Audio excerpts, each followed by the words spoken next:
That's some balls.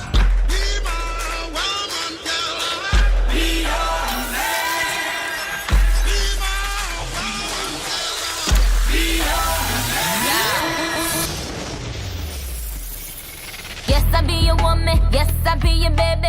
Yes, I be whatever that you tell me when you're ready.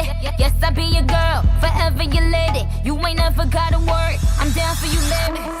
Best believe that when you need that, I'll provide that. You will always.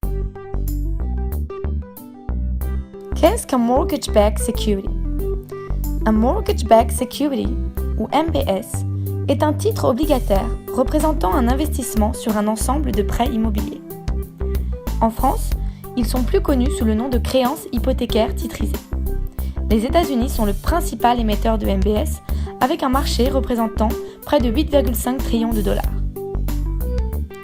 Afin de bien comprendre le mécanisme sous-jacent au MBS, commençons par le commencement. Imaginons que Monsieur X souhaite acheter une maison au prix de 800 000 dollars.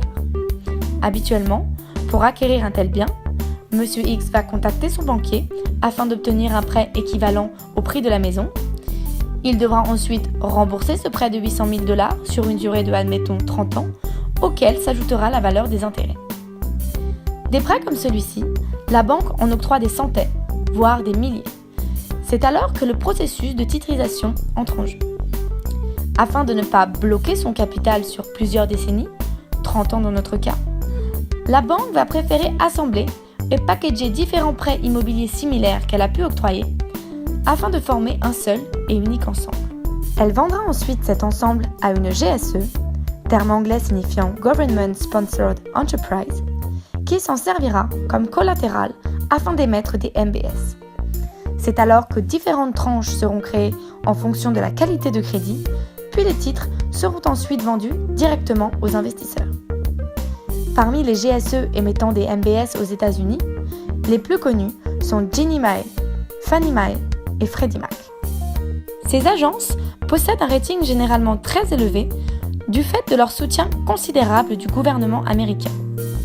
Pour résumer, le processus de titrisation des créances hypothécaires est un excellent moyen pour les banques d'alléger leur bilan et d'accroître leur liquidité afin de distribuer de nouveaux crédits. Maintenant que nous en savons un peu plus sur le processus d'émission des MBS, examinons certaines de leurs caractéristiques les plus pertinentes. À l'inverse d'une obligation traditionnelle, dont les coupons sont généralement annuels ou semi-annuels, le détenteur d'un MBS reçoit le plus souvent des paiements mensuels, contenant simultanément une portion du capital ainsi que des intérêts. Il est important de préciser que la fréquence à laquelle le principal sera remboursé est incertain dans le cas d'un MBS et dépend entièrement du propriétaire qui est libre d'effectuer des remboursements anticipés. De ce fait, les MBS sont sujets à des risques de prépaiement, mais aussi à des risques d'extension. En période de baisse des taux d'intérêt, l'emprunteur peut être tenté de rembourser son prêt plus rapidement que prévu et causer une contraction de la maturité. Dans le cas inverse, la maturité peut être repoussée. Les cash flows associés aux MBS ne sont donc pas réguliers, ce qui est une problématique centrale sur ce marché. En raison de ces risques, la maturité est remplacée par le concept de Weighted Average Life, autrement dit WAL, qui est très souvent utilisé pour évaluer les MBS. La WAL correspond à la durée moyenne nécessaire pour que la totalité du principal soit remboursée. Bloomberg dispose de nombreuses commandes afin d'analyser les MBS. Pour illustrer nos précédents propos, prenons un exemple simple. Voici la description d'un MBS choisi arbitrairement sur Bloomberg.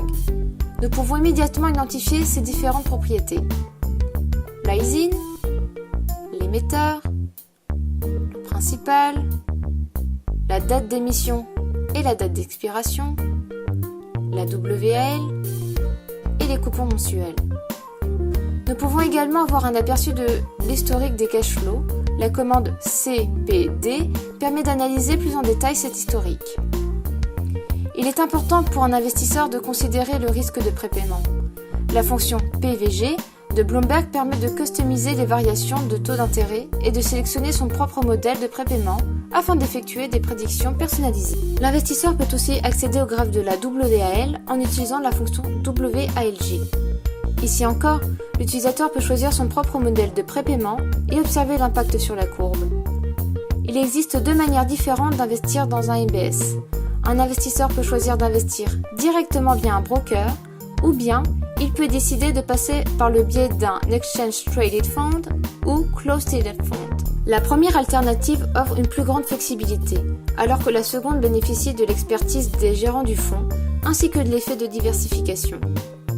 De manière générale, les MBS de structure classique, dits pass-through, ont relativement bien performé dans le passé. Ils permettent aux investisseurs d'investir dans une classe d'actifs d'origine peu liquide et qui présente un ratio risque-rendement relativement séduisant, ainsi qu'une haute qualité de crédit. Cependant, les MBS ne sont pas sans risque et sont généralement plus appropriés pour des investisseurs qui ne nécessitent pas forcément de revenus constants.